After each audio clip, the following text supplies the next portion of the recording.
ગગનમાં કોણ ઘૂમી રહ્યો તે જ હું શબ્દ બોલે. તો આ કવિ મનોજ ખંડેરિયા પણ જૂનાગઢના, નરસિંહ મહેતા પણ જૂનાગઢના.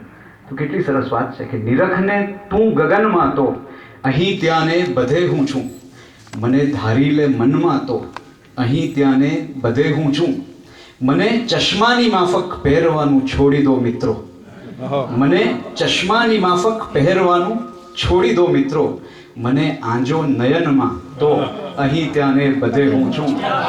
ને તને કોણે કહ્યું કે હું સરળતાથી નથી મળતો? તને કોણે કહ્યું કે હું સરળતાથી નથી મળતો? પ્રવેશી જો કવનમાં તો અહીં ત્યાં ને બધે હું છું. આ કવિએ એટલી સરસ ગઝલો આપણને આપી કે નયન માંજીને વિસ્મય આંજવાની આ તો કરણી છે. કાવ્ય સર્જનની પ્રક્રિયા શું છે? નયન માંજીને વિસ્મય આંજવાની આ તો કરણી છે. કલમ છે આંખમાં, શું રંગ ઝરતી ફૂલ ખરણી છે. ચડું છું જે પગથિયા એક ક્ષણમાં ગુમ થઈ જાતા, ને પૂરી ન થાતી કેમે એવી આ નિસરણી છે. જીવનથી મોક્ષ માગે તું, જીવનને મોક્ષ માનું હું. જીવનથી મોક્ષ માગે તું, જીવનને મોક્ષ માનું હું, કે મારી જીવવાની સાવ અલગ વિચારસરણી છે. અને પુરાયાની પીડા ભૂલી ગયા સૌ બહાર જોવામાં. એટલો અદ્ભુત શેર છે. પુરાયાની પીડા ભૂલી ગયા સૌ બહાર જોવામાં, જગત આખું જાણે કાચની આ એક બરણી છે. અને ગઝલ મારી લખાયા બાદ નિરખીને મને થતું કે પડી કાગળ ઉપર આ કોની પગલી કંકુવરણી છે. આ સુંદર કવિની સુંદર ગઝલ પછી આપણે ત્યાં મનુભાઈ ત્રિવેદી ગાફિલ, જેમણે ગાફિલના ઉપનામથી ગઝલો લખી, સરોદના ઉપનામથી ભજન લખ્યા. એમણે લખ્યું કે ન ગાઉં કેમ હું ભજનોની સાથે ગઝલો પણ ગાફિલ, ન ગાઉં કેમ હું ભજનોની સાથે ગઝલો પણ ગાફિલ, ત્યાં ખેંચે છે મીરાબાઈ તો અહીં મીર ખેંચે છે. તો એક ભજન કવિ શ્રી મકરંદ દવેનું સુંદર કવિતા છે એમાં. પણ એ પહેલાં હમણાં જ એમની એક થોડોક વખત પહેલાં એમની પ્રાર્થના વાંચવાનું થયું, તો એ પ્રાર્થનાની કેટલીક પંક્તિ અને પછી એ ભજન રજૂ કરું છું. પ્રાર્થના કેવી હોવી જોઈએ એની સુંદર વાત છે. સૌંદર્યનું ગાણું મુખે મારે હજો, સૌંદર્યનું ગાણું મુખે મારે હજો, જ્યારે પડે ઘા આકરા, જ્યારે વિરૂપ બને સહુ,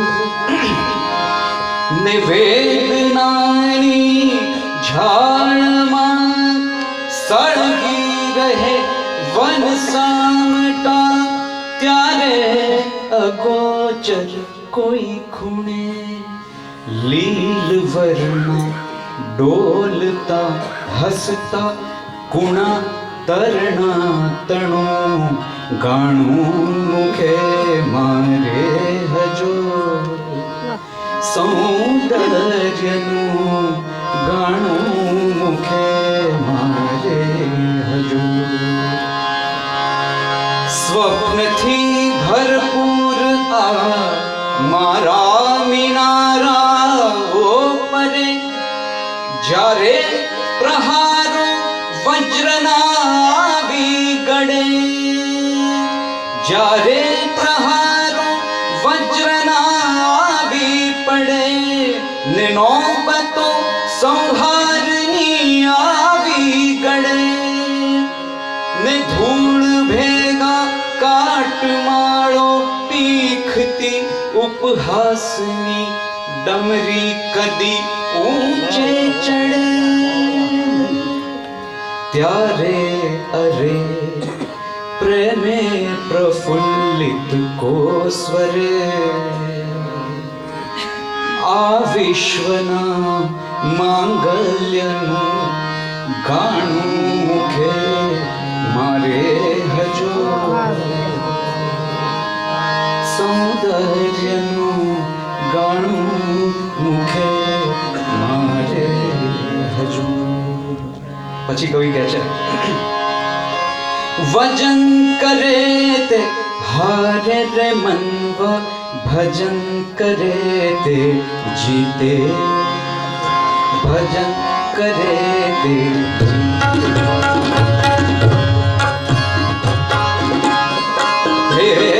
ભજન કરે તે હારે રે મનવા, ભજન કરે તે જીતે રે, ભજન કરે તે જીતે. માયા, સ્વપ્ન, જળજળિયા, જિંદગી ચાર પાઈ છે પાનબાઈ ને વ્યાસ ને વાલ્મીકીથી ઉતરેલી આ પીડા વારસાઈ છે પાનબાઈ ને એક સાચી કવિતા જન્મે તો વિશ્વ માટે વધાઈ છે પાનબાઈ. એમાં મારે ના છૂટકે કોઈક લગ્નમાં ગાવાનું થયેલું અને મેં શું ગમશે લોકોને એટલે પહેલાં ભજન ગાયું, પછી ગીત ગાયું, પછી ગઝલો, પછી ગઝલ વધારે ગમશે એવું લાગ્યું એટલે ગઝલો ગાઈ 8-10, પછી ઇન્ટરવલ એનાઉન્સ થયો તો જે હોસ્ટેસ બેન હતા એકદમ ઘૂંટણિયા તાણતા તાણતા સિક્રેટ એકદમ કહેતા હોય એ રીતે, હવે એકાદ ગઝલ ગાજો. ત્યારે ઓલા રાજેન્દ્ર શુક્લની કવિતા યાદ આવી કે હમણાં ઉડી જઈશ હું જાણે કે ઓસ છું, મારી ખલકનો હું ખુદા ખાના બદોશ છું ને ઉભરાતી મહેફિલે, આજની વાત નથી પણ કોઈક વાર ઉભરાતી મહેફિલે કદી એવું લાગતું કોઈ વિલુપ્ત વાણીનો હું શબ્દકોશ છું. કારણ છે એમાં કે પડઘાઉં છું સતત પણ ઝીલાઉં છું ક્વચિત, શબ્દોથી દૂર દૂરનો અશ્રાવ્ય ઘોષ છું ને અમથી દાદ દીધી તો ગાઈશ બીજી ગઝલ, તુરત જ થઉં પ્રસન્ન એવો આશુતોષ છું.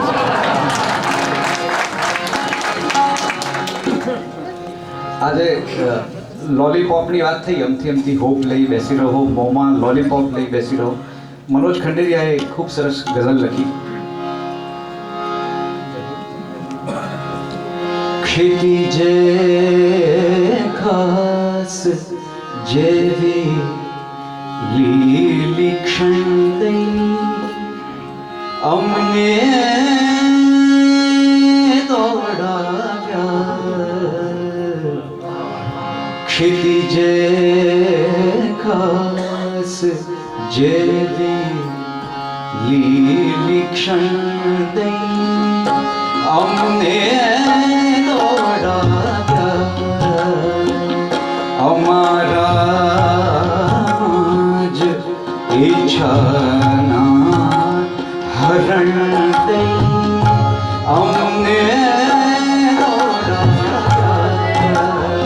ક્ષિતિજે ખાસ જેવી લીલી ક્ષણ દઈ અમને અમારા જ ઈચ્છા